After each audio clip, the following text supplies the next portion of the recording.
인쌤입니다. 오늘은 두근두근 내 인생에 대해서 설명해 보겠습니다. 우리가 공부할 때 맨 처음에 그 작품의 갈래와 장르를 먼저 이해하는 것이 굉장히 중요합니다. 왜냐하면 시험에 나오기 때문입니다. 여러분, 두근두근 내 인생은 갈래가 무엇입니까? 큰 갈래로 볼 때 일단 큰 갈래는 극갈래입니다. 극갈래이고요. 자, 교과서 175쪽 자습서는 67쪽을 펼쳐놓으시고 시작하세요. 자, 극갈래에는 두 가지 하위 갈래가 있습니다. 희곡이 있고요. 시나리오가 있습니다. 자, 희곡은 연극의 대본입니다. 시나리오는 영화나 드라마의 각본입니다. 그러므로 희곡은 연극 상연을 전제로 하고요.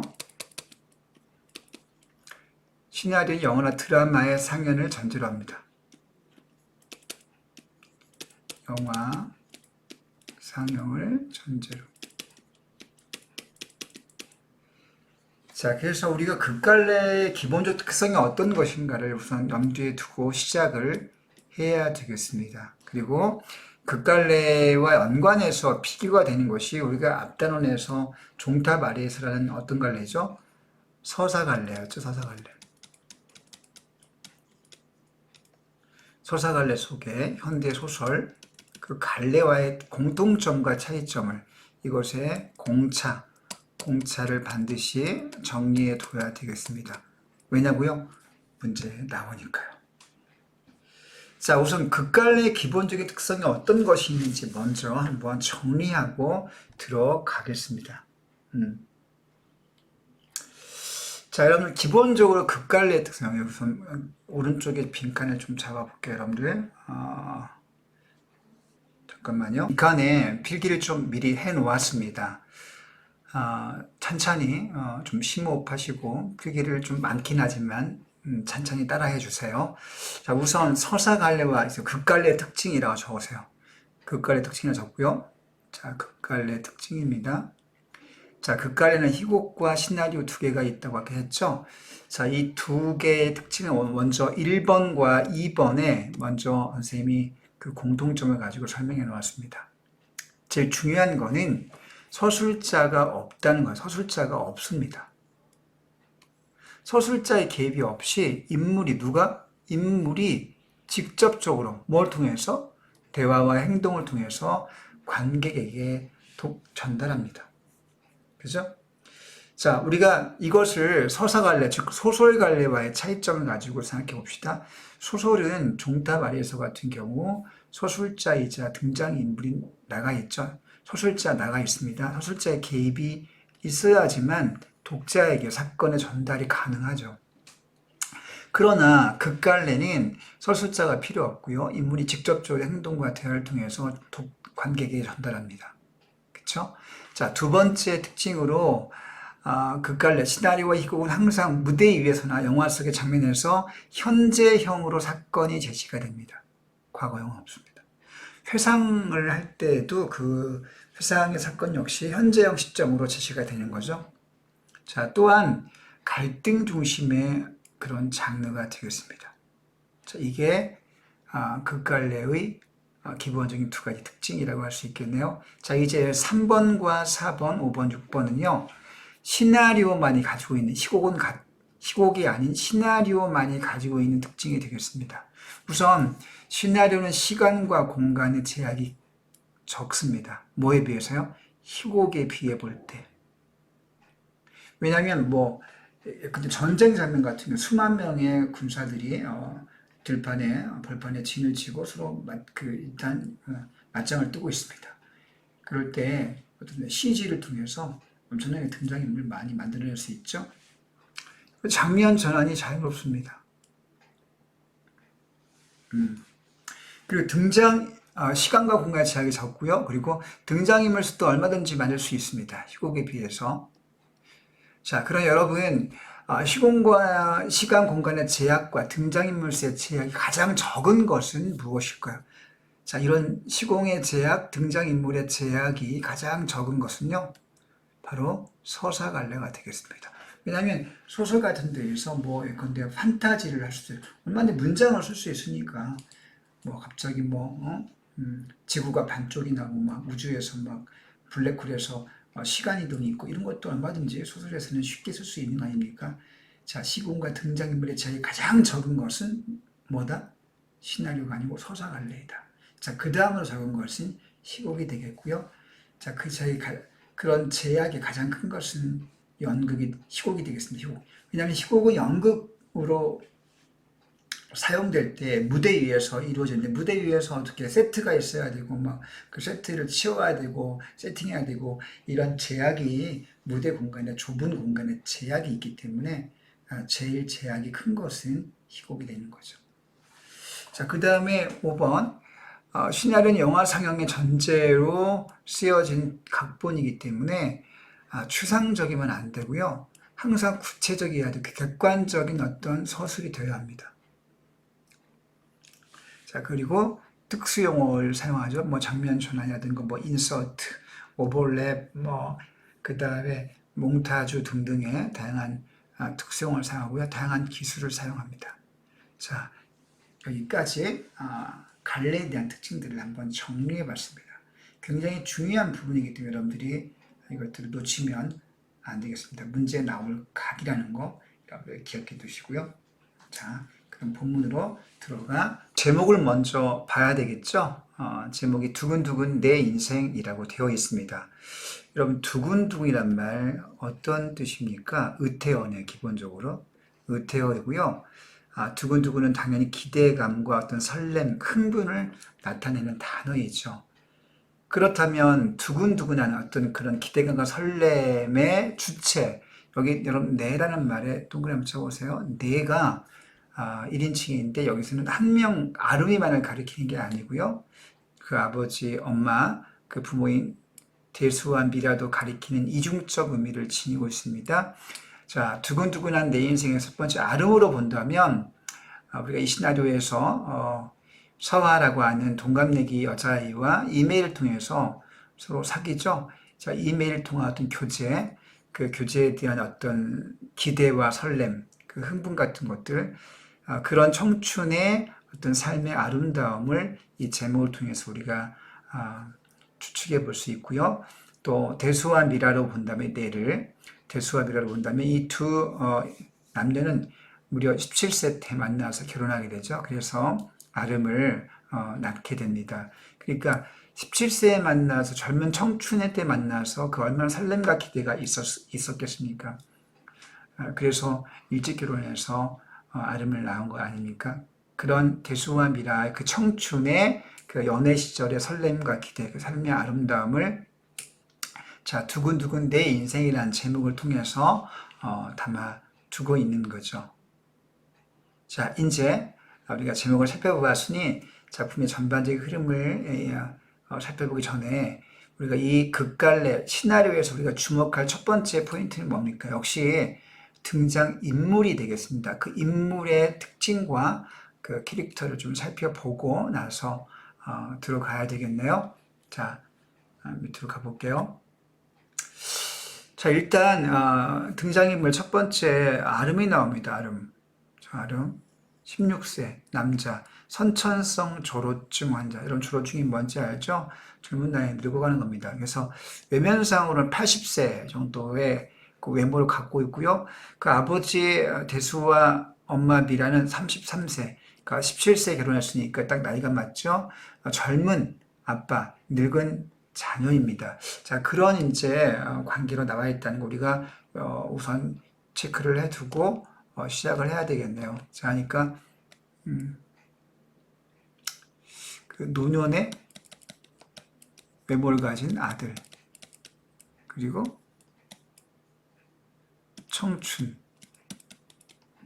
청춘의 부모. 좀 역설적인 인물 구성이죠. 역설적인 인물 구성을 우리가 우선 체크해 볼 수 있겠습니다.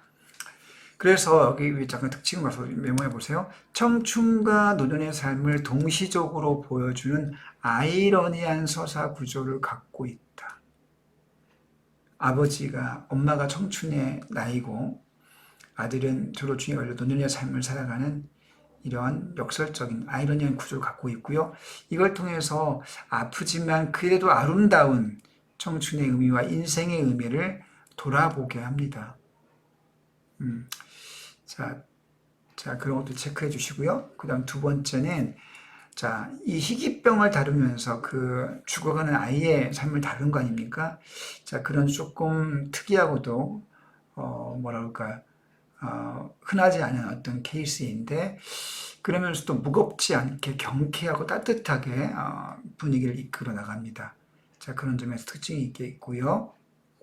그리고 주인공 아름은 도로중을 늙어가고 죽어가고 있지만 그 순간순간 삶의 그 시간을 소중히 여기고 그 시간들 섬세하게 자기 감정으로 표현하죠. 그런 것들도 중요한 특징이 되겠습니다.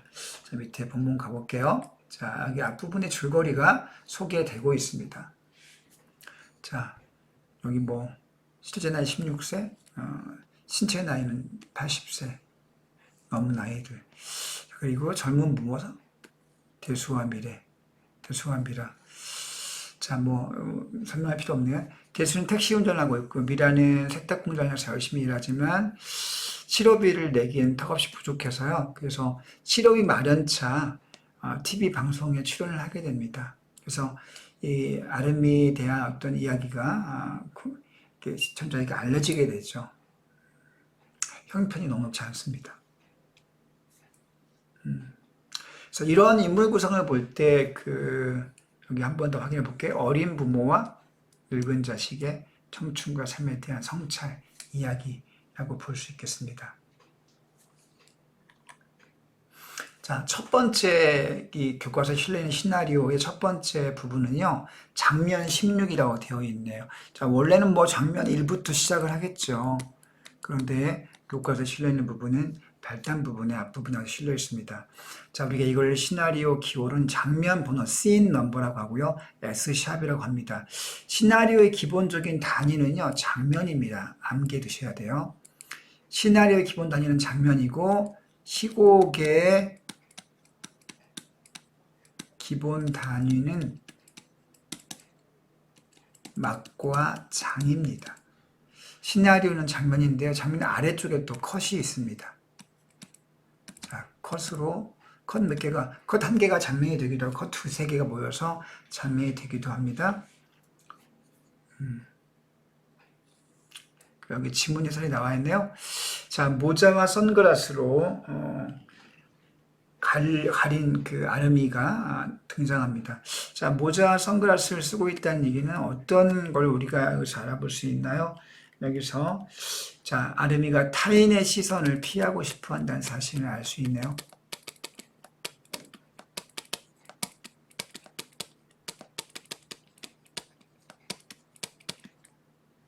사람들은 그 아름이를 호기심 어린 눈빛으로, 또 호기심과 동정으로 살펴보면 시선을 끈다는 얘기죠. 힐끗댑니다. 자, 미라의 눈치를 보며 손을 잡아 끄는, 자, 아름이는 이런 시선이 부담됩니다. 부담을 느껴서 손을 잡아 끌어 빨리 이 자리를 피하고 싶어 하죠. 하지만 미라는 어때요? 생각에 잠기면서 빨리 그럴 생각이 없습니다. 이 얘기는 이런 시선에 대해서 별로 의식하고 싶어 하지 않습니다. 그래서 어떤 태도의 차이를, 여기서 태도의 차이를 확인해 볼 수 있습니다. 시선을 의식하는 아름이와 의식하지 않는 미라 사이의 태도의 차이를 우리가 볼 수 있네요. 빨리 좀 쳐다보잖아. 내가 너무 예쁜가 보지 뭐 라고 이렇게 말을 해야 되고 있네요. 아까 이 생각에 잠긴 부분 하나 더 확인하고 넘어갈게요. 생각은 지금 병원 앞에 거리 아닙니까? 여러분 장면 번호에서 앞에 S16 다음에 병원 앞 거리 나와 있죠. 이건 장소. 장면 번호의 제목은요, 장소가 앞에 나오고 이 뒤에 시간이 가로 속에 표현됩니다. 그래서 시간과 장소의 조합으로 장면 번호의 제목이 만들어진다는 거 기억해 두시고요. 자, 미라가 생각한 게 이건 어떤 생각이냐면 지금 병원에 앞에 있다니까 병원 갔다 나온 겁니다. 그래서 병원에서 의사가 전문 그 주치의가 지금 아름이의 병색이 좀 그 심각해지고 있다는 얘기를 전해주거든요. 그래서 아름이의 병에 대한 어떤 걱정, 치료비에 대한 걱정, 자, 이런 걱정 때문에 생각이 많습니다. 그런 상황이에요. 자, 그런데 아름이가 빨리 가져가니까 뭐 대수롭지 않게 내가 예쁜가 보지 뭐 라고 말하면서 시선에 위축되지 않습니다. 주위의 시선에 위축되지 않는 그런 성격을 보여줍니다. 자, 병원 앞 거리에서 미라와 아름이 지금 다툼을 하고 있네요. 자, 사람들의 시선을 의식하지 말라는 엄마 미라의 어떤 요청과 시선을 의식하면서 부담을 느끼는 이 아름이 간에 지금 말다툼이 행동으로도 표출되고 있습니다. 아름이가 엄만 창피하지 않아? 라고 묻자 뭐가? 안 창피한데? 라면서 둘이 지금 뭔가 이렇게 대립하고 있네요. 짜증난 아름이가 손을 놔버립니다. 아름이는 손을 놓고 미라는 앞장서는 아름이의 배낭을 잡아챕니다. 이렇게 지금 실랑이가 벌어지고 있네요. 그러면서 미라가 덧붙여 묻습니다. 뭐가 창피한데? 뭐가? 아름이는 모자를 막 눌러 쓰면서 왜 그래 진짜? 넌 아픈 애야. 아픈 애가 왜 자꾸 딴 데 신경 써? 보건 말건 병원비가 있건 없건 애처럼 굴어. 아프면 울고 때려 쓰란 말이야. 자, 이 부분 굉장히 중요하네요. 자, 아프면 울고 때를 써라. 아름이가 아이답지 않게 어른처럼 이렇게 인내심도 많고 참을성이 있어서 표현을 않기 때문에 그거 속상해 합니다. 우리는 여기서 이 말 속에 담겨있는 미라의 심리를 한번 정리해 본다. 우선 첫 번째로 속상함이 있네요.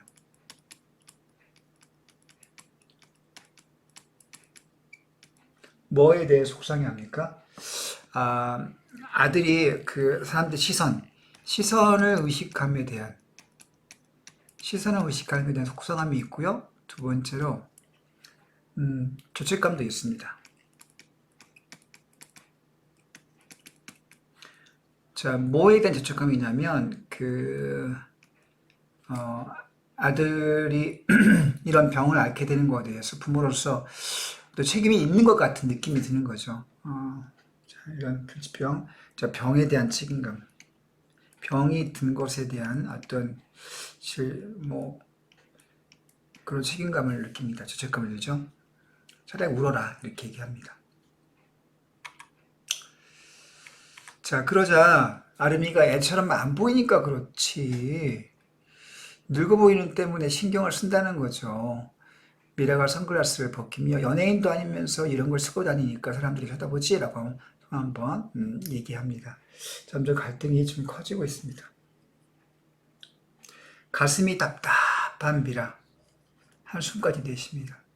속상해하는 거죠. 아름이는 땅만 발로 찹니다. 자, 이 땅만 발로 차는 이런 이 지심은 우리가 이렇게 행동에 대한 어떤 행동에 대한 설명을 해놓고 있는 부분을 뭐라고 하냐면 행동 지심 혹은 심리 지심이라고 합니다. 이 지심은 명칭을 기억해 두시고요. 자, 어떤 심리가 여기 들어있냐면 좀 미안한 마음이 들어요.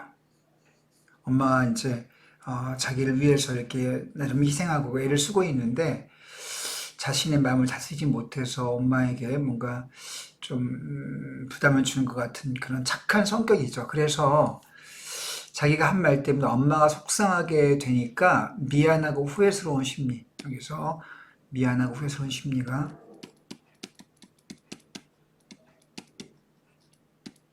행동으로 표현되고 있습니다. 아름아, 우리 이 길 얼마 동안 다녔어? 이렇게 물어보죠. 와, 정확히 생각해보면서 13년 동안 그러니까 나이가 3살 때부터 16세까지 13년 동안 이 병을 치유하면서 병원을 다닌 거죠. 이 오랜 기간 동안 얼마나 마음을 정말 졸이며 아프면서 다녔을까요? 그 마음 아픔과 또 그동안 들어간 비용도 그것도 감당하기 위해서 애썼을 시간을 생각해 보면 굉장히 오랜 기간입니다. 그래, 막내 외삼촌은 내 나이에 포경수술 하나 하면서도 울고불고 난리를 부렸어. 근데 넌 그것보다 더한 검사도 받고 위기도 수없이 넘겼잖아.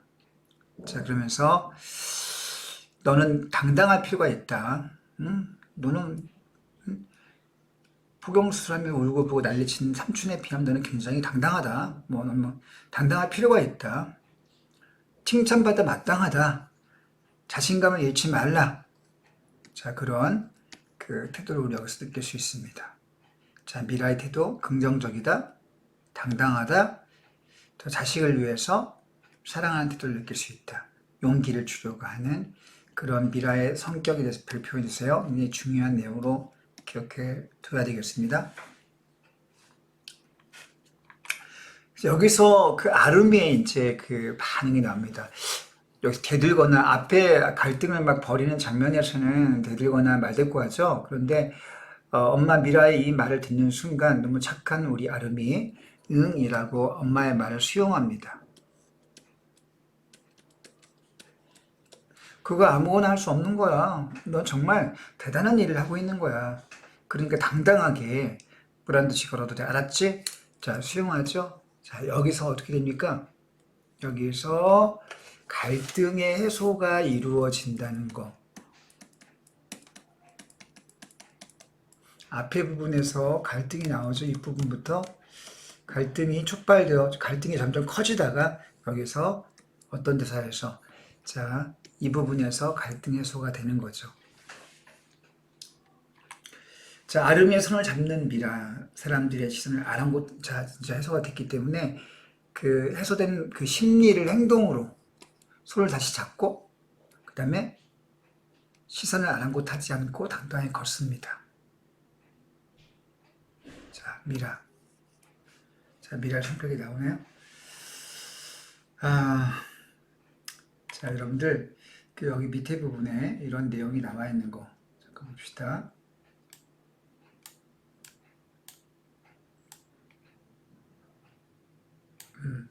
줄였어요. 자, 옆에 부분 여러분 컷과 장면이라고 하는 그런 이 영화 용어에 대해서 좀 기억해 줍시다.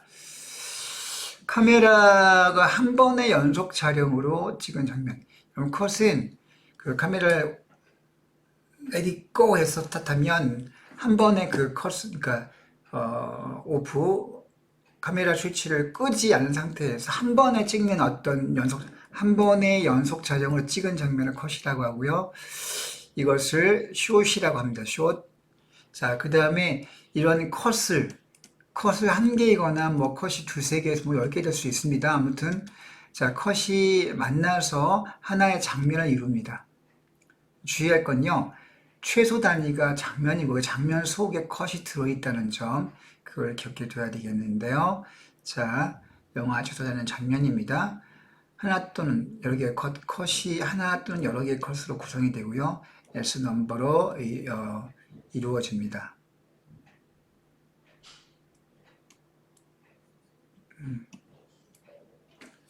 자,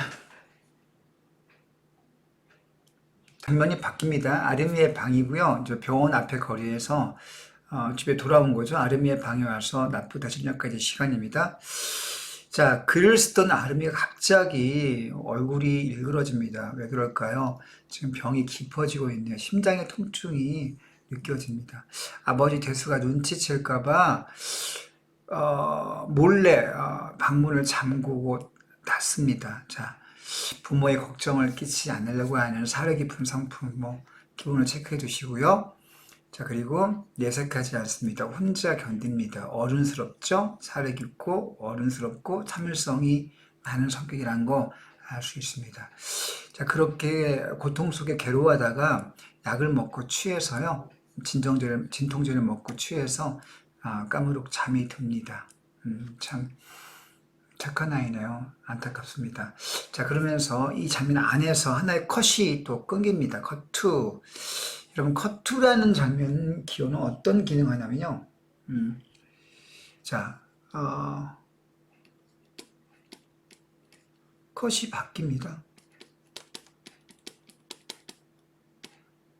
컷이 바뀌는 장면, 그 컷이 바뀌는 거고요.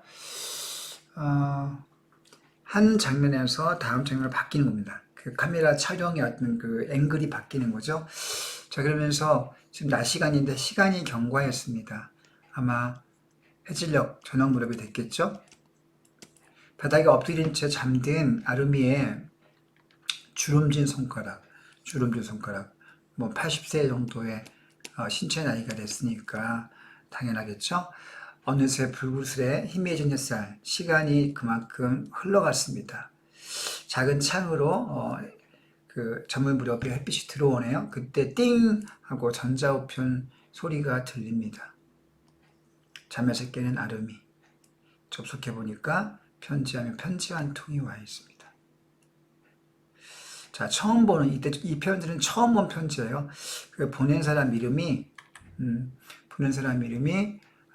이서아입니다. 제목은 아름에게. 처음 보는 이름. 갸웃거립니다. 왜? 모르는 사람이에요. 이때까지만 해도 편지의 내용이 채워집니다. 안녕, 나는 이서아라고 해. 자기 이름을 소개했네. 16살이고 너랑 같은 나이야. 자, 같은 또래라는 거 동질감이 굉장히 중요한 부분이죠. 갑이라고 하는 거 굉장히 중요하지 않습니까? 자, 그 다음에 내 우편 주소는 방송국을 통해 겨우 받아냈어. 나도 아픈 아이라는 걸 알려준 것 같다. 자, 알고 준 것 같다. 자, 나도 아프다. 자기도 지금 병을 앓고 있다는 사실을 밝히고 있네요. 자, 그 두 번째, 동질감을 느끼는 두 번째 이유입니다.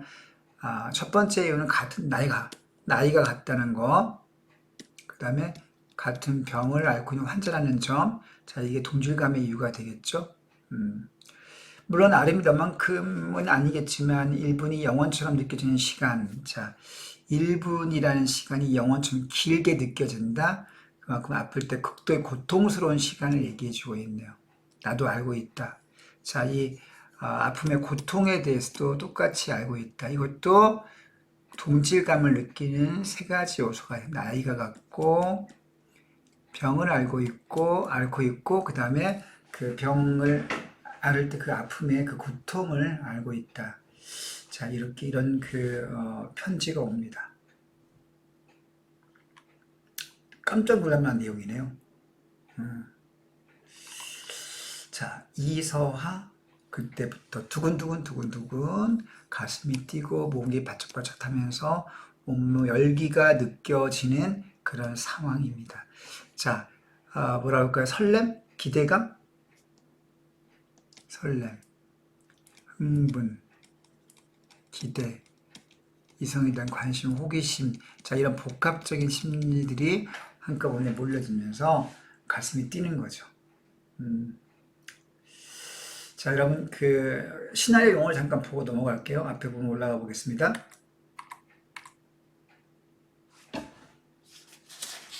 여러분 필요하면 메모하세요. 자습서 갖고 있는 분들은 자습서에 시나리오 용어가 나와 있는 부분을 좀 체크해서 별표해 놓고 꼭 기억하기를 바랍니다. 우선 아까 SM 뭐였죠? 장면 번호였죠? 그 다음 내레이션, 장면에 나타나지 않으면서 밖에서 해설할 때 밖에서 해설 체크해 둡니다. 그 다음 이 효과음, 이펙트, 효과음이라 하죠. 굉장히 중요합니다. 화면 밖에서 음향이나 대사 같은 거. 내레이션은 해설자가 따로 있는 거고요. 이펙트는 음향을 넣는 무슨 소리, 뭐 수돗물 소리, 바람 소리, 혹은 밖에서 다른 인물의 대사 같은 거를 이펙트로 하죠. 자, 인서트, 끼워넣기. 자, 컷 2. 한 컷이 다음 컷으로 넘어가는 겁니다. See you, close up. 화면 확대. DIS, dissolve. 자, 한 장면이 사라지면서 다른 화면에 나타납니다. 그쵸? 그 다음 몽타주. 몽타주는 굉장히 중요하네요. 자, 몽타주 별표 하나 하시고 따로따로 촬영한 화면을 떼어서 붙여 편집한다. 데칼코만, 여러분 데칼코만이 아니죠. 신문지 찢어 붙여가지고 나비 같은 거 이렇게 만드는 거, 그런 거를 데칼코만이라고 하는데 비슷합니다. 장면을 따로따로 찍어서 그거를 붙여서 하나의 새로운 장면을 만드는 거예요. 자, fade in, 화면이 점점 밝아지는 거, fade up 한데요. fade out, 어두워지는 겁니다. 자, overlap, 화면이 포개어지는 거, fan, 카메라가 위에서 이렇게 움직이거나 삥 돌아가나 할 때 이렇게 그걸 fan이라고 합니다. 자, 이 용어 중에서 우리 이 두근두근 내인선 교과서에 나와 있는 사용되는 용어는 뭐가 있냐면요.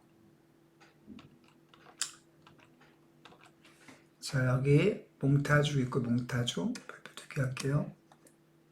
디솔브 하나 나와 있고요. 그 다음 컷2 나와 있고요.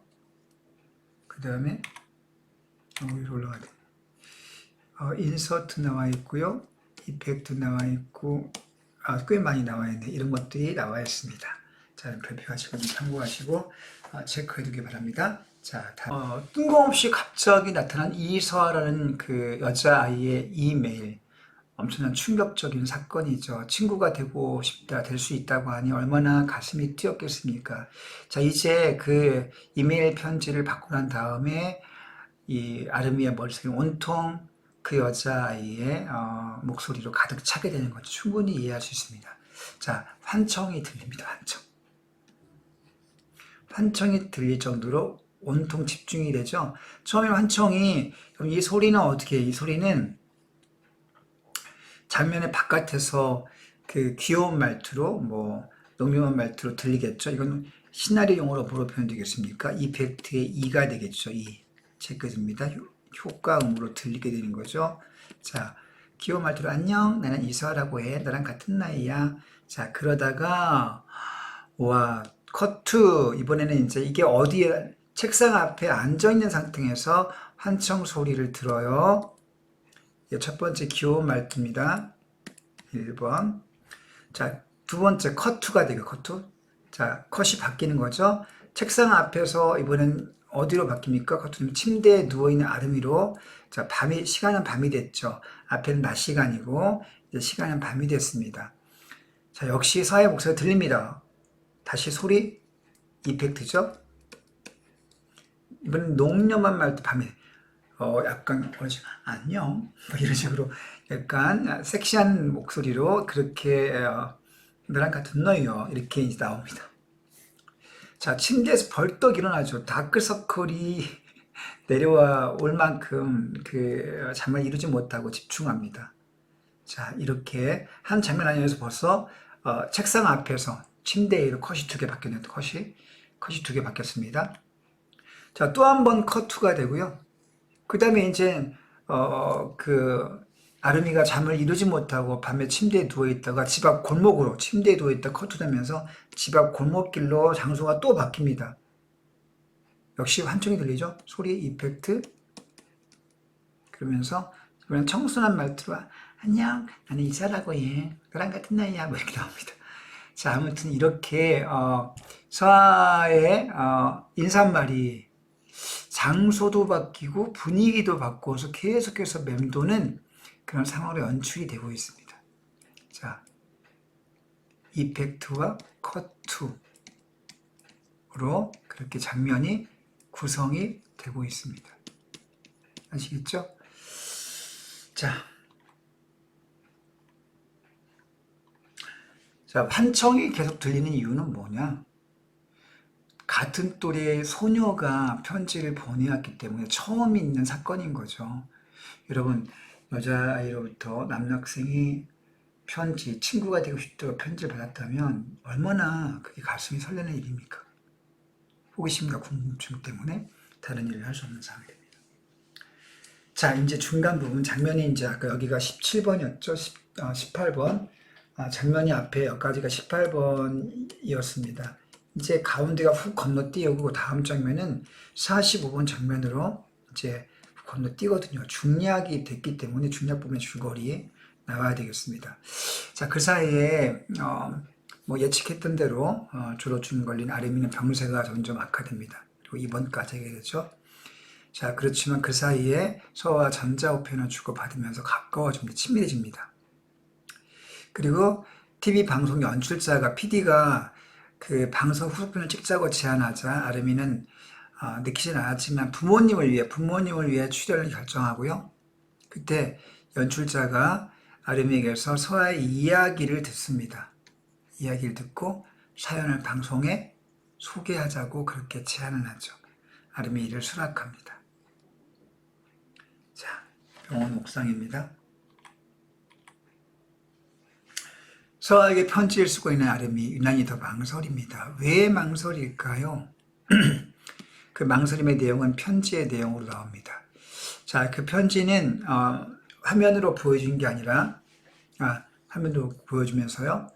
한쪽 편지 내용, 이 텍스트와 함께 동시에 소리가 같이 나옵니다. 그 이펙트가 나오네요. 한참 망설이다가 용기를 내서 부탁할게. 소아야, 내 시력이 조금씩 약해지고 있어. 혹시 네 사진을 한 장 보내줄 수 있을까? 시력이 약해지니까 그런 마음 충분히 이해가 되네요. 뭐 사진을 보내달라는 건 신뢰가 될 수도 있지만 얼마나 보고 싶겠어요. 눈이 점점 시력이 상실되면서 시력을 잃을 수도 있고 앞을 못 볼 수도 있기 때문에 궁금해서 부탁합니다. 자, 이 얘기를 하지 않으면 후회할 것 같아서 용기를 내서 이렇게 약간 무리한 부탁을 하고 있습니다. 자, 호감을 느꼈기 때문에 보고 싶었던 거죠. 자, 이 버튼을 누를까 고민. 자, 망설이긴 했죠. 망설이다가 괴로워하다가 결국은 결심해서 눌러 보냈습니다. 자, 보낸 거죠. 자, 46번 장면 넘어가겠습니다. 병원 진료실입니다. 병세가 악화됐기 때문에 병원에 온 거죠. 자, 인서트 장면이 나왔네요. 자, 장면을 삽입하는 그런 시나리오 기호죠. 진료실 앞에 병원 복도입니다. 의자에 앉아있는 아름이. 자, 복도에는, 자, 의자에 그 아름이가 앉아있고요. 진료실에, 여러분 봐보세요. 그러니까 46번의 주된 장면의 장소는 병원 진료실입니다. 진료실에는 누가 있냐면 미라와 주치의가 있는 거죠. 그런데 병원 진료실이 나오기 전에 잠깐 삽입된 화면으로 병원 진료실 전에 잠깐 병원 앞 복도에 앉아있는 아르미를 비춰준 다음에 그 다음 진료실로 장면이 바뀌어서 미라와 주치의가 나오는 거죠. 주치의 표정이 어둡습니다. 인서트 기억해 두세요. 안과에서 아름이 눈에 대한 소개를 받았습니다. 자, 이제 시력이 나빠지니까 이 주치의가 안과 아마 협진했나 보죠. 그래서 진료해 보니까 계속 이렇게 책이나 컴퓨터를 보면 실명할 수도 있다는 이걸 예고해 줍니다. 미라가 얼굴이 굳어질 수밖에 없네요. 가슴 아픕니다. 자, 49번 장면 넘어갑니다. 아름이의 병실 드디어 입원했네요. 잠들지 못하고 뒤척입니다. 이거를 여러분 한자어로는 뭐라고 하죠? 이리 누웠다, 저리 누웠다, 엎어졌다, 뛰어 누웠다, 옆으로 누웠다. 이걸 우리가 한자성어로는 전전반측이라고 합니다. 뒤집을 천, 구를 천, 곁반, 기울 축 이렇게 돼서 한자성어. 걱정과 이런저런 생각으로 인해서 잠을 못 이룰 때 전전반측이라고 하죠. 옆에 간이 침대 미라가 잠들어 있습니다. 결국 아르미는 일어나서 앉습니다. 또 눈이 나빠지니까 PC를 하지 말라고 그러는데 몰래 숨겨뒀던 태블릿 PC를 꺼내는 거죠. 왜요? 메일이 왔나 보려고 확인합니다. 왜? 사진을 보내달라 부탁했기 때문에 기다리는 거죠. 편지는 영통이네요. 그게 반복됩니다. 자, 초조한 기다림. 혹은 너무 과도한 부탁을 해서 관계가 끝날까봐, 서와의 관계가 어긋날까봐, 그러니까 걱정하는 그런 모습, 그런 심리를 알 수 있죠. 자, 그때 병실인데요. 병실, 장소가 병실 아닙니까? 컷2가 됩니다. 또 컷이 바뀌는 거죠. 컷이 바뀌면서 전자우편함의 고침, 세로 고침을 눌러봅니다. 드디어 수신이 왔어. 어이구, 아린 벌떡 일어납니다. 서아의 편지 드디어 왔습니다. 떨리는 손으로 열어봅니다. 서아의 소리 역시 이펙트네요. 답장 늦어 미안해. 사실 많이 고민했어. 하지만 내 얼굴을 아는 건 나만 아는 것은 불공평하다. 그렇죠. 내 부모님 얼굴까지 알고 있으니까 사연을 다 알고 있는 거죠. 마음에 안 들지 모르지만 한 장을 보낼게. 사진을 보냅니다. 자, 다음 페이지. 먹었습니다, 여러분. 아까 그 이메일의 그 소리 이펙트, 이건요, 이 소리는요, 화면 밖에서 들리는 소리예요. 화면 밖에서 등장인물이나 인물의 소리를 내는 것을 가리킵니다. 바깥이라는 거 까먹지 마세요, 여러분. 자, 다음 페이지 보고. 사진을 딸깍 해봅니다. 그리고 화면을 키워서 보죠. 궁금했으니까. 손우의 손에, 싱그러움이 느껴져. 손우의 손. 얼마나 가슴이 떨렸을까요? 그리고 그 끝에 손우의 그림자, 실루엣이 보이고 운동화 끄트머리를 찍어 사진을 보낸 겁니다. 자, 이걸 보면서 우리가 뭘 느낄 수 있을까요? 아픈 모습을 보여주고 싶지 않은 사춘기의 선호의 마음, 그렇죠. 다 얼굴을 보여주면 아픈 게 드러날 테니까 그걸 느낄 수 있습니다. 그리고 아르미는 그걸 보면서 손을 가만히 가져다 포개봅니다. 손을 포갠다? 어떤 심리일까요?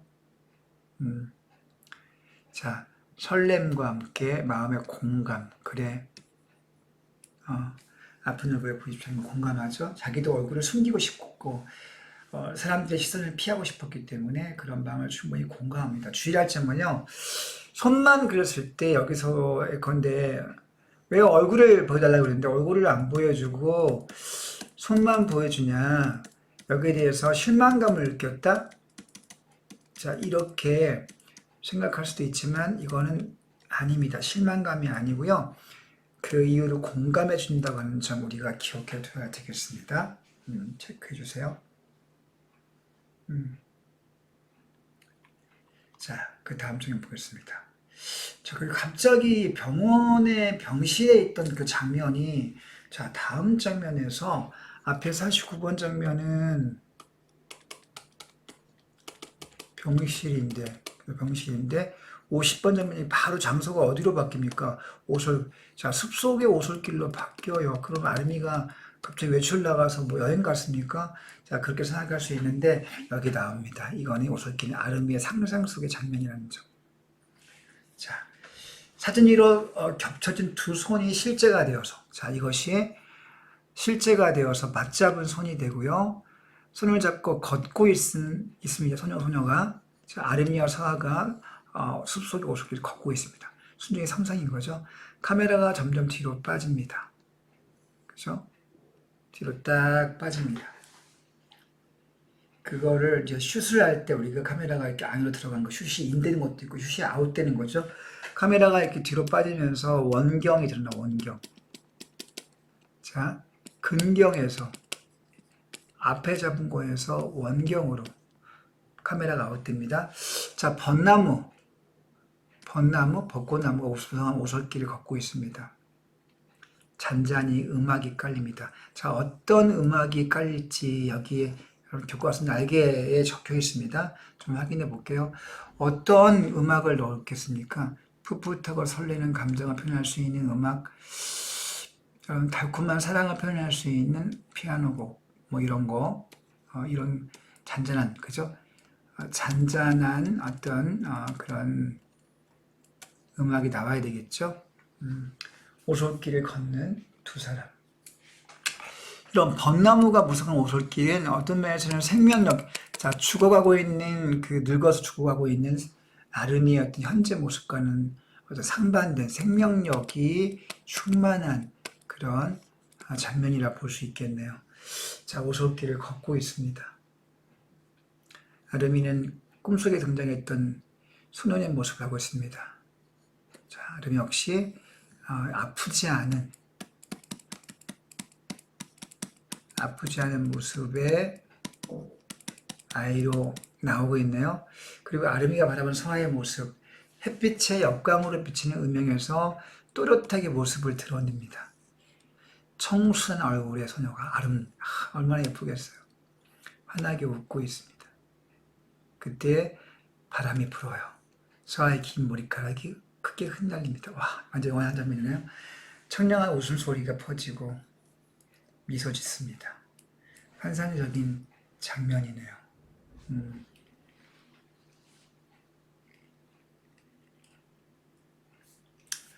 자, 여기서 우리는 여러분 장면을 잠깐 올라가서 볼게요. 여기 오솔길이라는 이 50번 장면, 상상 속의 장면은 앞에 나왔던 병실, 이 병실과 공간의 대조를 이룹니다. 한번 적어주세요. 50번 장면의 장소인 오솔길과 상상 속의 장면인 오솔길과 49번 장면에 서아의 어떤 이 답장이 왔던 그 손을 찍은 사진이 왔던 이 병실의 장면은 공간의 대조가 되죠. 병실은 어떤 죽음이 드리우는 어떤 공간이라면 여기 생명력이 넘치는 청춘의 공간이죠. 그래서 공간 대조가 된다는 사실을 먼저 확인해야 되겠습니다. 공간의 대조. 자, 밑으로 가서 좀 더 보겠습니다. 자, 그리고서 이제 이들이 길을 걷다가 서아가 물어봅니다. 너는 언제 살고 싶어지니? 언제 살고 싶어? 뭐? 어떨 때 가장 살고 싶냐고 이렇게 물어봅니다. 자, 그 내용은 이런 뒤에 나오지만 어떤 내용들, 뭐 할 때, 푸른 하늘 위에 푸른 하늘과 구름을 볼 때, 아이들이 뛰노는 모습을 볼 때, 엄마와 함께 빨래감의 냄새를 맡을 때, 어떤 할아버지가 드라마 보면서 눈물을 흘리는 장면을 볼 때 등등등 이런 것들이 쭉 열거하죠. 뒤에 나올 때. 여러분 이것들을 정리해보면 어떻습니까? 소박하지만 행복한 일상을 꿈꿉니다. 이게 아름의 소망인 거죠. 그죠? 여러분들 지금 이게 어떤 식으로 연상이 되고 맨 처음 시작은 어때요? 맨 처음 이런 아름의 상상의 시작은 무엇이었습니까? 첫 번째는 서아의 사진에서 출발됐죠. 이게 촉발됐고요. 이 사진이 시작이 되어서 상상 속으로 들어갔고 그래서 건강한 소년과 소녀의 모습으로 오솔길을 걷습니다. 그리고 서아의 짐을 통해서 아름이가 소망하는 것들 바로 소박한 행복한 일상을 꿈꾸고 있다는 점 이것들이 이제 드러나게 되는 거죠. 자, 다음 페이지. 병원의 옥상입니다. 왜 갑자기 아까 50번 장면은 오솔길의 상상이었고요. 그 다음에 49번 장면은 장소가 어디였습니까? 병실. 그때 엄마가 옆에서 잠들었습니다. 그러니까 여기서 뭔가 이제 사진을 여러 번 했지만 답장할 수는 없죠. 언제 살고 싶어지니라고 물어보네. 자, 태블릿 PC의 서아가 보낸 편지 끝에 너는 언제 어떨 때 가장 살고 싶어지니라고 물어보는 문장이 나왔으니까 답장을 보내야 되는데 옆에 엄마가 잠들어 있으니까 태블릿 PC를 만질 수가 없죠. 그래서 엄마 몰래 어디 나온 거야? 병원 옥상 정원의 벤치에 앉아 있습니다. 병실을 몰래 나온 거죠. 그리고 생각하다가 드디어 답장 버튼을 누르고 편지를 쓰기 시작합니다. 자, 언제 사고 싶어질까요? 자, 볼까요? 자, 52번 장면은 몽타주입니다. 몽타주. 장소가 나오지 않고 몽타주로 이루어져 있네요. 자, 지금 앞에 했던 51번 장소는 병원의 옥상 정원이었죠? 옥상 정원에 있다가 태블릿 PC를 통해서 이메일 편지 답장을 보내는 상황이죠. 살고 싶어지는 때를 편지 지금 아마 키보드를 누르고 있을 텐데 그거를 몽타주로 바꾼 겁니다. 자, 인서트. 자, 어떤 화면 삽입이 되고 있네요. 그리고 그 삽입과 함께 아름의 목소리 이펙트가 나오겠네요. 이펙트와 이미지를 푸른 하늘과 하얀 구름이 떠 있는 이미지를 집어넣습니다.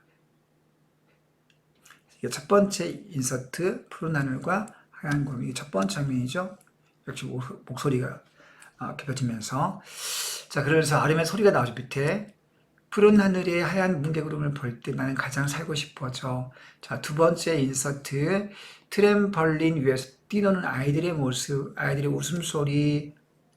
자, 이게 두 번째 인서트 장면입니다. 역시 이것도 이거와 함께 동시 이펙트 소리가 같이 나오는 거죠. 자, 그 다음 세 번째. 첫 번째 이게 이거고, 두 번째가 이거겠네. 트램펄린 위에서. 세 번째. 인서트, 햇살 아래에서 빨랫줄에 걸려있는 베갯잎, 그 향기를 맡는 미라와 아름이. 지금 엄마 미라고요, 아름이가 나오네요. 자, 여러분 이건 어떻습니까? 이거는 세 번째 인서트 장면입니다. 그죠? 자, 다음 페이지 보겠습니다. 자, 네 번째 장면은요, 언제 살고 싶어지냐면, 맑은 날 오후에 엄마와 함께 푸근한 빨래 냄새를 맡을 때, 아까 이거 세 번째였구나. 이게 세 번째 소리죠, 소리. 자, 네 번째 인서트가 나오고요. 동네 구멍가게 앞에서 어떤 아저씨가 TV 드라마 보면서 눈물을 훔치고 있는 모습, 참 재밌는 장면에, 자, 그것을 볼 때 살고 싶어진다. 하는 거죠. 그러면서 동시에 이펙트 소리가 나옵니다. 무뚝뚝한 우리 동네 구멍가게 아저씨가 우는 걸 보고 살고 싶다고 생각할 적도 있었어. 자, 이런 소박하지만 평범한 그 일상에 대한 평범한 삶을 누리고 싶은 소망. 그런 소망이 표현되고 있습니다. 자, 다섯 번째 인서트 5번. 자, 나라는 것들의 이미지가 아름답게 보인다. 자, 나옵니다. 저녁 무렵에 골목길에서 밥 먹으라는 손주를 부르는 할머니 목소리. 여름날 엄마가 아빠 등목 기를 때 찬물을 껴줄 때 그 장면, 이런 것들이 나오죠. 자, 여기 나옵니다. 등목할 때. 그렇죠? 손주 껴안는 모습. 자, 그리고 야간 비행하는 어떤 비행기를 볼 때 등등등. 자, 소박한 일상의 순간들로 건강한 평범한 삶을 꿈꾸는 아름이의 바람이 느껴지고 있습니다. 뻔한 얘기죠. 뭐 쉬운 얘기네요. 자, 여러분 이런 것들을 어떤 기법으로 엮고 있습니까? 앞에 페이지 잠깐 가서 봐야 되겠네요. 52번 장면의 몽타주 부분 잠깐 볼게요.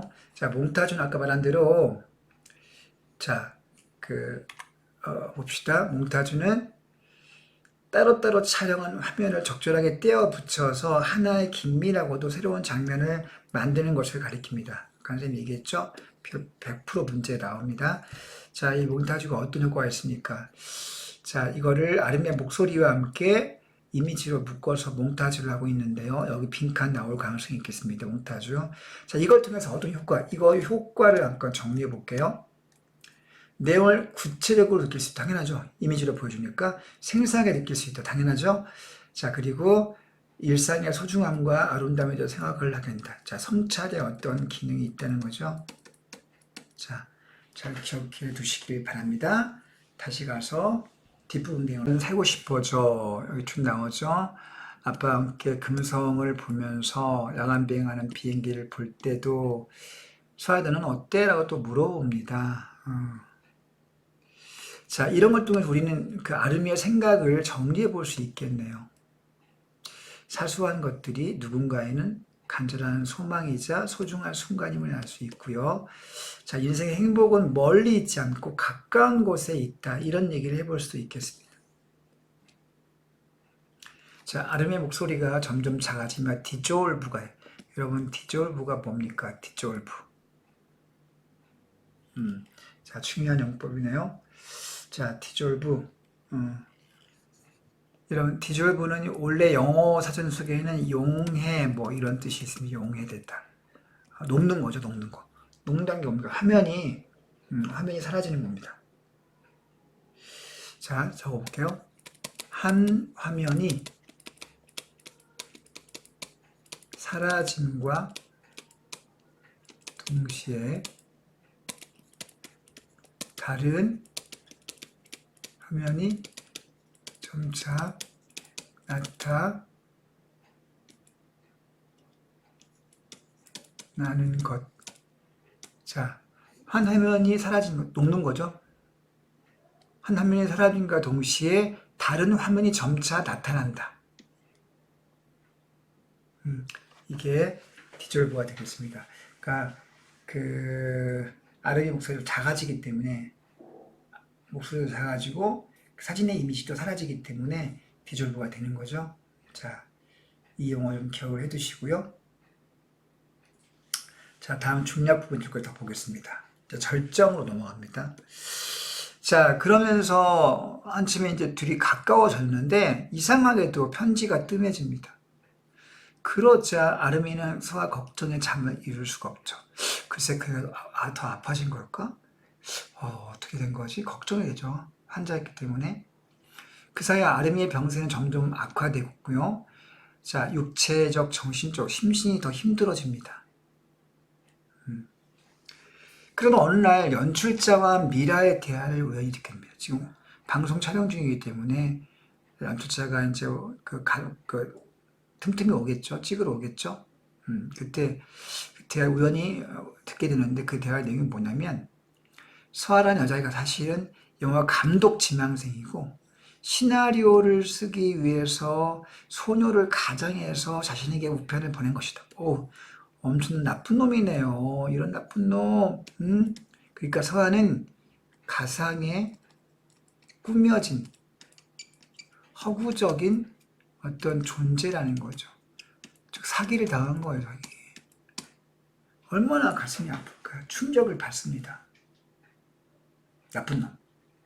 물론 이제 영화감독 지망생은 시나리오를 쓸 때 생생하게 쓰기 위해서 정보를 수집하기 위해서 뭔가 필요했죠. 거기까지는 이해가 돼. 그런데 왜 그거를 아픈 애한테 자신 존재를 가정해서 편지를 보내가지고 정보를 캡니까? 참, 사람의 마음을 이용해서 정보 그냥 나쁜 놈이네요. 이거 진짜 철퇴를 맞아야 됩니다. 자, 아무튼 이제 서아의 편지에 대해서 기능을 한번 정리해 보겠습니다. 편지의 어떤 의미나 기능에 대해서. 일단 이 편지는 시름시름 알아가고 아파가고 죽어가고 있던 아름에게 어떤 일상의 큰 변화, 어떤 변화일까요? 삶의 의욕을 느끼게 해주는 거죠. 이성에 대한 설렘과 의욕을 느끼게 해줍니다. 생명력인 거죠. 그러나 나중에 정체가 알려지게 되면서 도리어 큰 상처가 되게 됩니다. 양면성이 있네요. 긍정적인 측면과 부정적인 측면.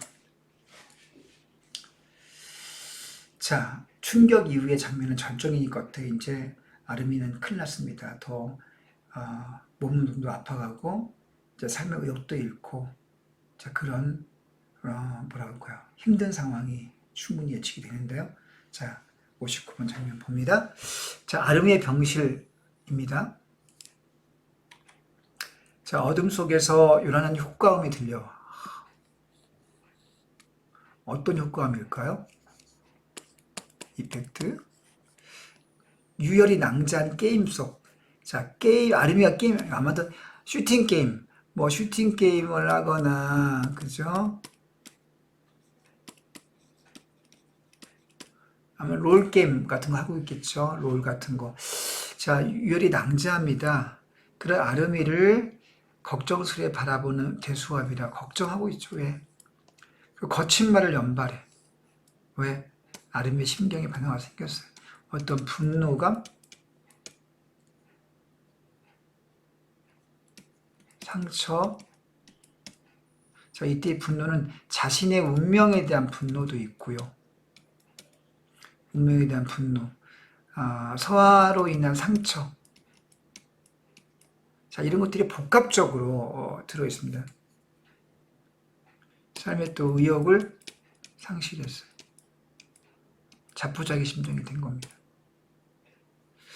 자, 표정에 감정이라고는 없어 보입니다. 식판을 듭니다. 밥을 먹어야 되잖아요. 다가갑니다. 자, 하지 말라고는 않죠.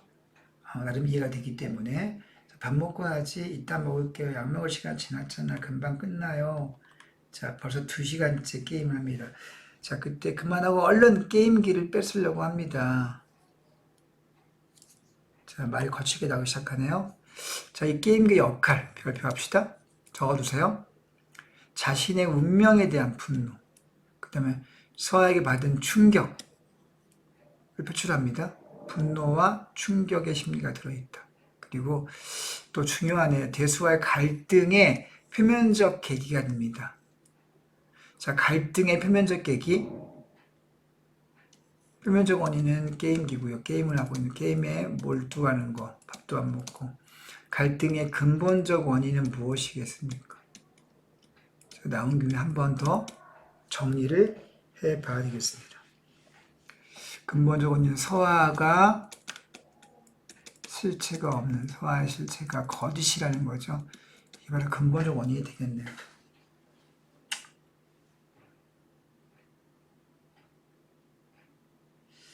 자, 게임기를 뺏기지 않으려다가, 내버려둬야 좀 거친 말을 합니다.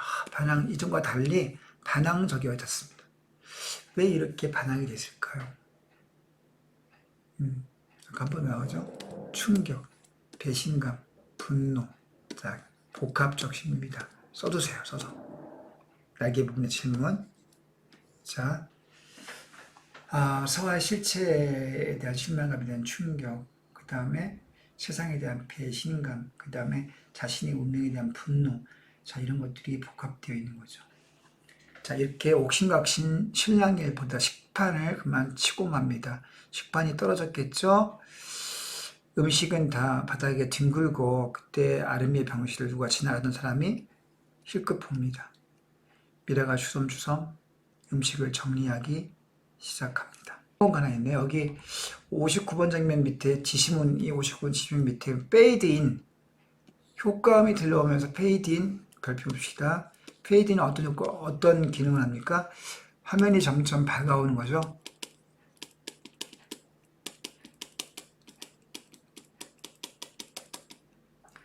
왜냐하면 맨 처음에 맨 처음에 어둠입니다. 어둠 속에서 효과음이 막 들려요. 그러다가 점차 밝아진 페이드인 되면서 게임 장면이 나옵니다. 그러니까 이런 어둠 속에 효과가 먼저 들려오고 그 다음 페이드인 되어서 게임 장면이 나오는 거. 자, 이렇게 된다는 점 기억해 두시고요. 자, 이 시나리오 용어들 체크해 두시고 다음 페이지. 수가 이제 화를 내죠. 너에게 뭐 하는 짓이야? 아르미 미안한 마음은 있지만 도리어 화를 냅니다. 무한하니까. 그러니까 이따 먹는다고 했잖아요. 그거 안 일어나? 여전히 말을 듣지 않습니다. 안 들려? 왜 그래요 진짜. 내버려 두세요. 자, 낳지도 않던 걸 왜 자꾸 먹으래. 어차피 죽을 거. 어차피 죽을 거. 희망을 포기한 절망감의 속마음이 드디어 대화를 하셔야 됩니다. 가슴 아프네요. 어차피 죽을 거. 자, 이런 말을 뱉는 아르미의 속마음이나 그 말을 들을 수밖에 없는 그 부모의 마음은 얼마나 아플까요? 놀라서 아무 말도 하지 못하겠죠. 그때 아르미가 본물 터지듯이 말을 내뱉습니다. 내가 지금까지 엄마 아빠 말 안 들은 적 있어요? 그냥 죽기 전에 내가 하고 싶은 거 좀 하겠다는데 내가 지금 하고 싶은 게 이거라고 하고 싶은 게 이거라고요. 자, 이렇게 뭐랄까 절규합니다. 왜 못하게 해요? 얼마나 산다고? 자, 내면의 분노가 엄청나게 그 상처와 분노가 터져 나옵니다. 자, 갈등이 최고조로 올라가죠. 이 장면에서. 어차피 죽을 거. 게임에 몰두가 죽겠다. 자, 가슴 아픈 장면입니다.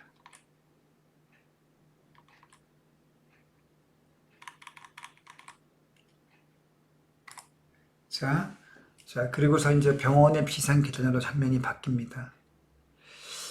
자, 그 부모는 할 말이 없죠. 뭐라고 말을 할 수 있겠습니까? 가슴을 부여잡고 밖으로 나옵니다. 병원의 비상계단에서 저기 나오죠. 그림 봅시다. 어디선가 흐느낌이 들려옵니다. 그리고 아무도 없는 계단에 홀로 앉아 대수가 울고 있습니다. 그의 넓은 등이 꽉 쥔 주먹이 떨립니다. 눈물이 떨어집니다. 자, 문이 열리고 자, 미라가 옵니다. 천천히 다가와서 뒤에서 안아줍니다. 등의 얼굴을 천천히 포갭니다. 미라의 눈에서도 눈물이 한 줄기 흐르죠. 내색하지 않고 눈을 지금 감습니다. 자, 갈등 장면이 나와요. 자, 여러분, 이 장면은요, 특이하게도 여긴 이 장면은 대사가 한마디도 없습니다. 오로지 그냥 액션만으로 이루어집니다. 대사가 없지만 어떤 인물의 심리나 감정을 전달하기에 충분하죠. 또 하나 이 화면의 구도가 앉은 사람을 위에서 아래로, 아래에서 위라든가 아니면 같은 위치에서 이 미디엄 샷에서 같은 위치에서 쏜 게 아니고 위에서 아래로 돼요. 자, 이런 구도가 어떤 의도가 있는 걸까요? 굉장히 한번 생각해 봅시다. 깊은 슬픔을 표현한다. 깊다. 여러분들 화면 속의 인물이 이 위쪽이 아니라 위가 아니라 아래쪽에 위치하고요. 위에서 아래로 내려다봅니다. 그 인물들이 화면의 깊은 속에 아래쪽에 내려와 있기 때문에 그 인물의 약간 다운된 심리, 깊은 슬픔 같은 것들을 효과적으로 표현할 수 있는 거죠. 자, 두 번째 갈등이 여기서 폭발합니다. 그리고 그 갈등으로 인한 그 마음의 힘듦으로 등장인물들 모두 괴로워하고 있습니다. 갈등의 최고조인 거죠. 자, 이제 드디어 항상 갈등의 최고조 다음에 항상 뭐가 나옵니까? 이 장면 다음에 하강. 그렇죠. 항상 이렇게 절정에서 하강으로. 다시 말하면 갈등의 해소가 되는 장면이 나온다는 거죠. 자, 다음날 오후 아름이의 병실입니다. 침대에 아름이가 누워있어. 침대 끝에서 미라가 왜 짐을 챙길까? 퇴원을 한다는 얘기네요. 자, 병이 치료가 끝난 것도 아닌데 왜 퇴원을 할까요? 발걸음이 쉽게 떨어지지 않습니다. 자, 다음. 아름이의 손을 잡으며, 아름아, 엄마 집에 좀 다녀올게. 잠깐 혼자 있을 수 있지? 아빠 오늘 쉬라고 할까? 아니면 외삼촌이나 외숙모 중에 괜찮아요. 자, 그러니까 짐을 싸고 있는데 혼자 있으라고 엄마 미라가 아마도 그 아빠 대수는 일을 하고 있죠. 택시 기사니까 아마 일을 하고 있을 텐데 누군가 와서 같이 있으라고 이렇게 요청을 하니까 아름이는 괜찮다고 합니다. 자, 그런데 다음 다음 컷 장면이 바뀌면서 대수가 왔네요. 아빠 대수가 온 거예요. 자, 아름이는 누워 있습니다. 침대에 걸터 앉아 있고 둘이 갈등을 겪은 후기 때문에 말이 없죠. 자, 오후 4시가 됩니다. 이제 일 나가기 전에 약간 들렀네요. 자, 일을 나가야 되는데 인사하려고 합니다. 눈치를 보죠, 아들이. 그때 먼저 아름이가 말을 겁니다. 아름이 참 진짜 멋있는 아이네요. 아빠, 나 아빠랑 같이 다니고 싶어. 이게 뭐야? 갈등에서 화해의 어떤 제스처를 한 거죠. 화해의 어떤 마음이 표현되고 있습니다. 하늘공원에 별 보러 가고 싶어. 별 보러 가고 싶다. 나가고 싶어 하는 거죠. 태수가 아름을 안타깝게 봅니다. 드디어 택시 타고 밖으로 나왔겠네요. 다음 점은 태수의 택시 아닙니다. 자, 두꺼운 옷을 챙겨 입고 무료 속에 앉아있는 아름이 모자를 씁니다. 두꺼운 옷과 모자를 쓰고 있어요. 여기 보면 알 수 있죠. 모자 쓰고 있고 두꺼운 옷을 입고 있네. 대수는 운전하면서도 자꾸 걱정됩니다. 아름이는 밖을 바라보죠. 아름이 낡은 얼굴이 비쳐 보입니다. 지금 택시를 이제 보겠습니다.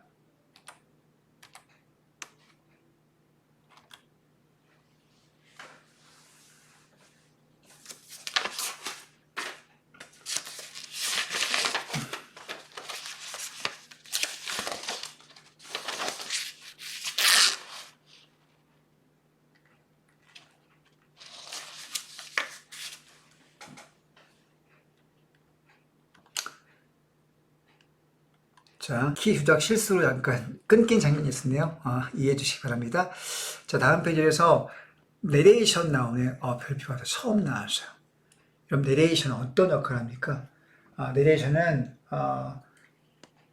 스토리의 내용이나 적으세요. 줄거리를 제3자가 해설해 주는 겁니다. 그죠? 자, 여러분, 이거는,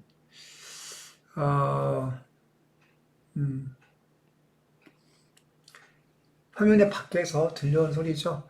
내용 줄거리를 제3자가 해설해 주고 있습니다. 그에게 마지막 편지를 썼다. 마지막 편지. 왜? 정체를 안 알게 됐으니까 더 이상 편지를 주고받는 게 무의미한 거죠. 정신병자가 아닌 이상. 자, 그리고 인서트가 나오네요. 시나리오 2개 나왔네요. 내레이션, 인서트. 자, 어떤 장면이 삽입되고 있습니까? 그 마지막 장면이네요. 마지막 장면. 자, 아르미의 병실에서 편지를 쓰기 위한 장면이네요. 자, 전자 이메일 변창에 누구세요? 라고 맨 처음에 적혀 있습니다. 그럼 서아에게 묻고 싶은 말. 이거는 어떤 의도가 담겨 있는 말일까요? 왜 당신, 왜 나를 속였어? 왜 속였어? 어떤 원망의 마음이 담긴 멘트라고 할 수 있죠? 적으세요. 자, 그런데 좀 있다가 이거를 조금 시간 지나서 삭제해버려요. 이걸 삭제합니다. 이걸 삭제하고요. 대신에 안녕이라고 적습니다. 여러분, 안녕이란 누구에 대해서? 서아라는 존재에 대해서. 자기가 정말 가슴 설레고 좋아했던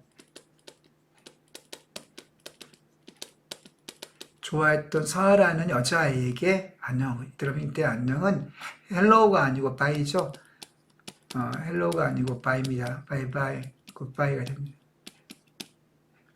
그럼 이 얘기는 어떤 의미가 있는 걸까? 굉장히 중요하네요.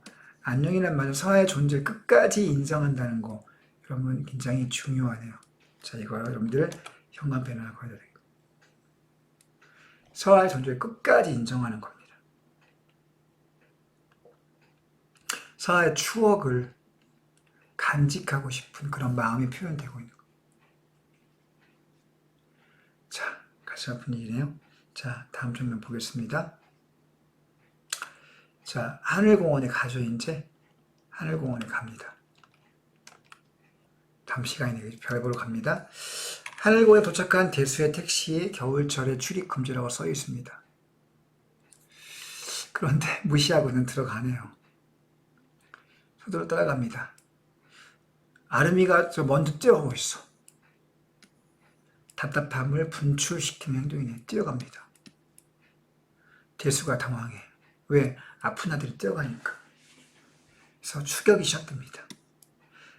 한참 끝까지 올라갑니다. 전망대 부근까지 올라가서야 겨우 붙잡았어요.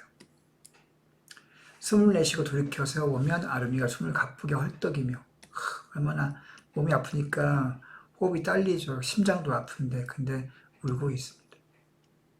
여러 가지 감정들이 들어있습니다. 여기도 역시 심정이 복합되어 있는데요. 어떤 복합적 심리일지 한번 보겠습니다. 자, 여기 밑으로 와서 먼저 볼게요. 서아에게 받은 상처로 인한 슬픔 체크해둡시다. 자신의 운명에 대한 분노, 그리고 아빠에 대한 감사의 마음, 부모에 대한 감사의 마음, 슬픔과 분노와 감사라는 상이한 감정들이 섞여 있기 때문에 복합적 심정이라고 하죠. 자, 아름이 너 왜 울어? 무슨 일이야? 너무 좋아서요. 대체 무슨 소리야? 괜찮아? 너무 좋다는데 울고 있으니까. 자, 눈물 흘리며 그냥 너무 좋아서요. 다시 차를 타고 탈 수 있어 좋았고 여기 다시 와서 좋고 다 전부 좋아요. 자, 이런 심정을 다 기억해 주시기 바랍니다. 말하고 안기면 너무 좋아요. 엉엉엉. 자, 그래서 완전히 갈등 해소가 됩니다. 자, 아까 앞에 게임기로 난 갈등이 식판 없고, 그 다음에 병원 복도 비상계단에서 울고 있는 엄마와 아빠 이런 장면이 나오지 않습니까? 그런 갈등이 절정에서 최고로 올라가다가 여기에 와서 드디어 갈등 해소가 되네요. 아들이 먼저 풀어줍니다. 자, 바로 하강 부분이죠. 하강. 구성 단계로 하강입니다. 발단, 전개, 위기, 절정, 하강. 그 다음에 대단은 넘어가죠. 자, 다음 볼게요. 자, 또 역시 컷2. 한 장면 번호 안에서 컷이 바뀌고요. 언덕에 누워서 하염없이 하늘을 올려다보고 있습니다. 언제까지 이렇게 누워 있어야지? 조금만 더 있어봐요. 아빠 저기 뭐야? 떨어졌어? 아니 못 봤네. 또 떨어질 거야. 자, 이제 유성을 보기 시작하죠.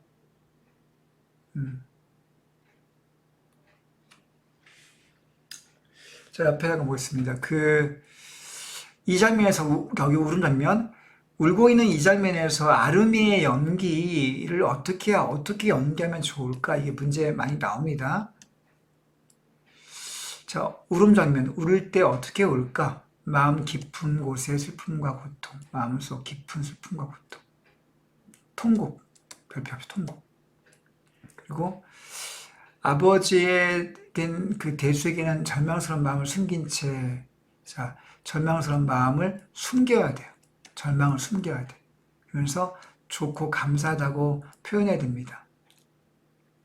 이런 내면의 감정을 드러나도록 연기해야 되겠죠.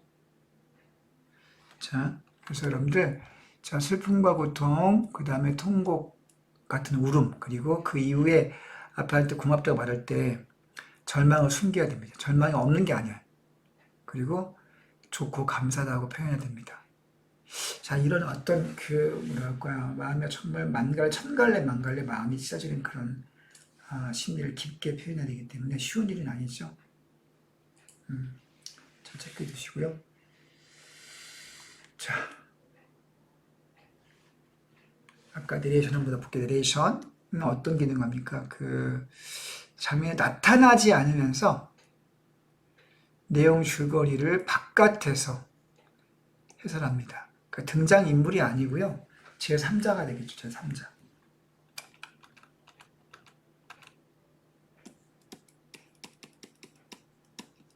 바깥에서.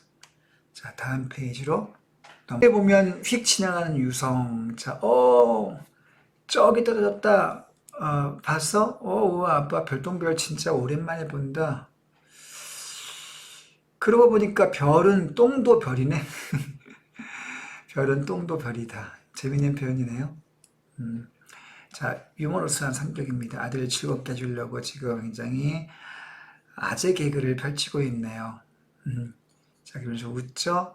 웃음, 똑같이 웃습니다. 화기애애한 분위기네요. 소원 빌었어요. 깜빡했다. 또 떨어질 거예요. 그럼 그때 소원 너는 빌었어? 전 벌써 빌었죠? 뭔데? 비밀이에요. 어떤 소원을 빌었을까요? 이때 아름이가 빈 소원의 내용은 무엇일지 한번 생각을 해 보아야겠습니다. 자, 왼쪽 날개에, 교과서 날개에 질문이 있으니까 그럼 확인해 볼게요. 필기하세요. 자, 이때 대수가 빌었을 소원은 뭘까요? 우리 아들 아름이가 좀 더 오래 살았으면 좋겠다. 좀 더 오래. 아름은 제가 떠나더라도 부모님 많이 슬퍼하지 않고 행복하게 지냈으면. 저 슬픈 소망이지만 이게 최선이죠.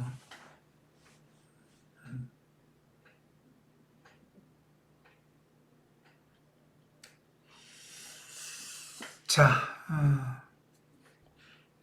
아빠랑 둘이서 이렇게 별을 보고 있으니까 갑자기 행복해졌어요.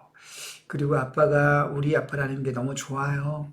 나도 네가 내 아들이라는 게 너무 좋다. 한숨, 너가 아직 괜찮냐, 아프면 안 되는데.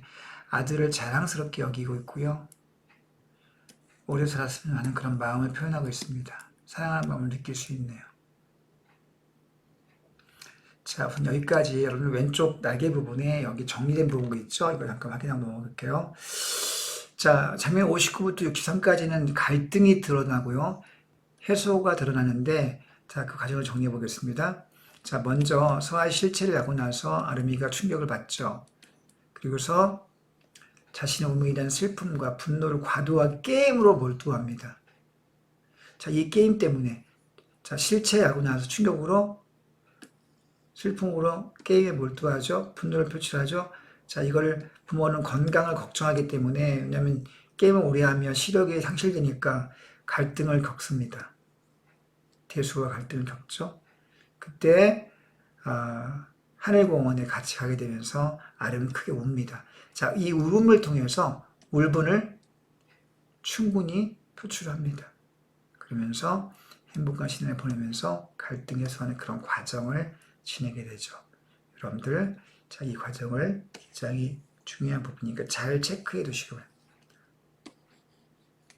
자, 화면을 정지해놓고 필기를 잠깐 하시기 바랍니다. 자, 들어가 볼게요. 자, 지금 별똥별을 바라보다가 갑자기 소원을 빈 다음에 통증이 오는지 순간 눈을 감는 아름이가 눈을 감습니다. 통증이 와요. 자, 어디에 통증이 왔을까요? 눈에 통증이 옵니다. 그러면서 아름이의 시점에서 형성합니다. 사물들이 안 보이기 시작해. 점점 어두워집니다. 그러면서 아름의 얼굴도 어두워지는 것으로 화면을 처리하죠. 아름의 시점입니다. 계속. 자, 별들이 순간 폭발하더니만 암흑으로 되는 거예요. 드디어 실명을 한 거예요. 자, 그것을 대수는 눈치채지 못하고 당연히 알 수 없죠. 갑자기 또 떨어졌다. 소원 빌어야지라고 또 얘기합니다. 자, 대수는 아빠는 소원을 빌고 그때 아름이는 어때요? 감춤입니다. 시력 잃은 사실을 감추고 태연하게 행동하죠. 참 어른스러운 아이네요.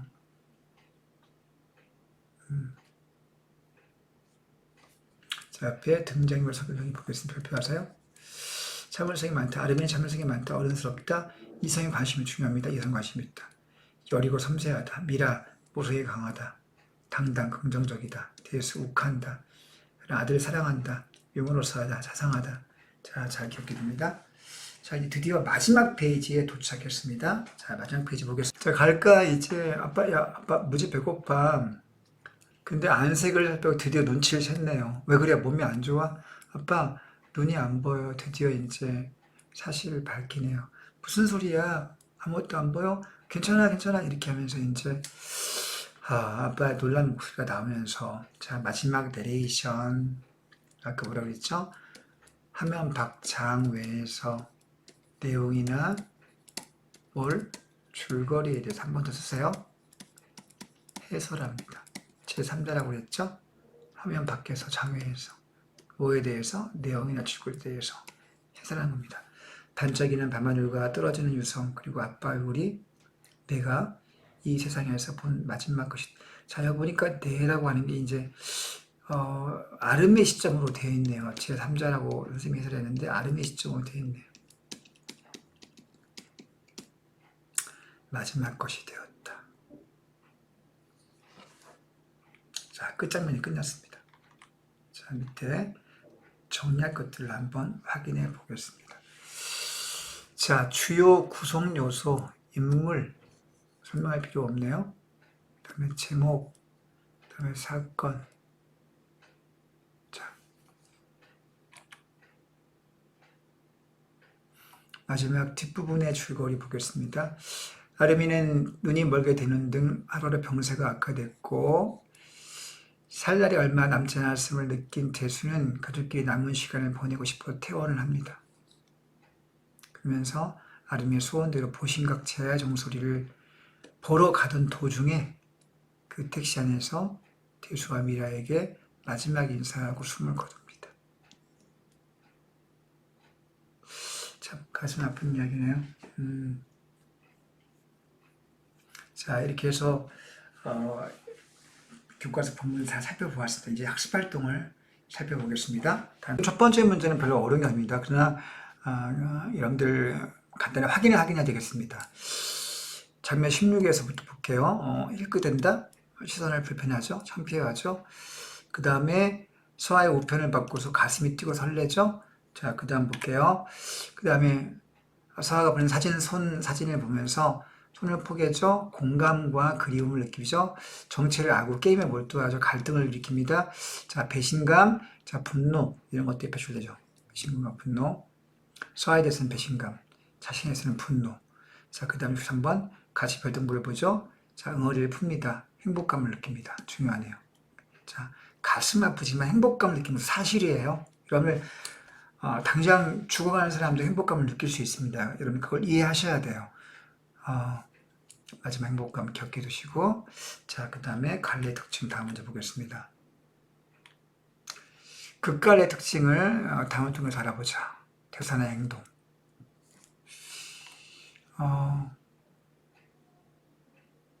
아름이는 내색하지 않죠. 혼자 견디죠. 참을성이 많다. 어른스럽다.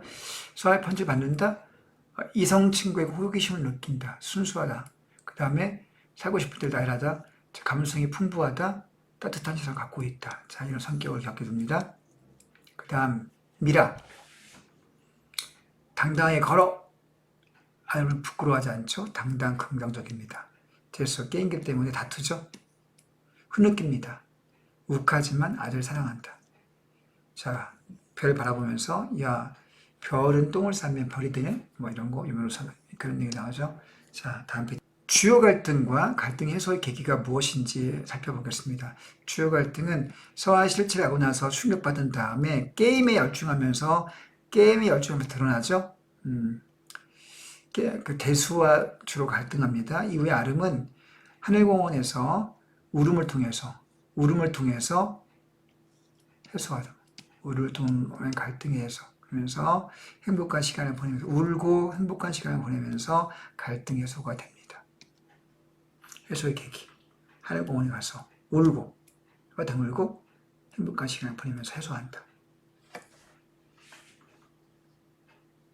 는요, 굉장히 중요합니다. 여러분들 별표 하나 해야 되겠어요. 얼만큼 중요한지 여러분들이 시험에 100% 나온다고 보면 되겠습니다. 100%, 200% 나옵니다. 다음은 시나리오 원작 소설의 일부인데 소설의 서사갈래니까 이거 비교해보자. 공통점과 차이점이 있다는 거죠. 이제 중요한 부분이기 때문에 좀 정리를 잘해줘야 되겠습니다. 자, 보니까 나는 문제 속 나가 누굽니까? 1인칭 주인공 누구죠? 서술자입니다. 자, 극갈래는 즉 시나리오에는 서술자 개입이 없다고 그랬죠. 근데 여기는 있네요. 그게 차이점입니다. 그리고 인물의 심리 나옵니다. 내가 정말 산이라도 된 기분이었어. 와, 자, 인물의 심리를 서술자가 어떻게 합니까? 서술자가 구체적으로 말해줍니다. 그죠? 심리를 그냥 말해줘. 여기 한 번 더 나오네. 서술자가 나의 심리를 구체적으로 이야기해 준다. 자, 반면에 여러분들 극은 어떻게 하시는가요? 극을 어떻게 좀 볼게요. 자, 윗글을 S18과 비교해보고 각색할 때 어떤 점이 다른지를 한번 정리해보자. 원작 소설은 자, 편지의 내용과 그때 자신의 생각, 감정 등을 자세하게 서술자가 얘기해준다는 얘기죠. 시나리오는 어떻습니까? 서아가 보낸 편지의 내용을 뭐로 표현했죠? 목소리 환청, 이펙트 효과로 표현했죠.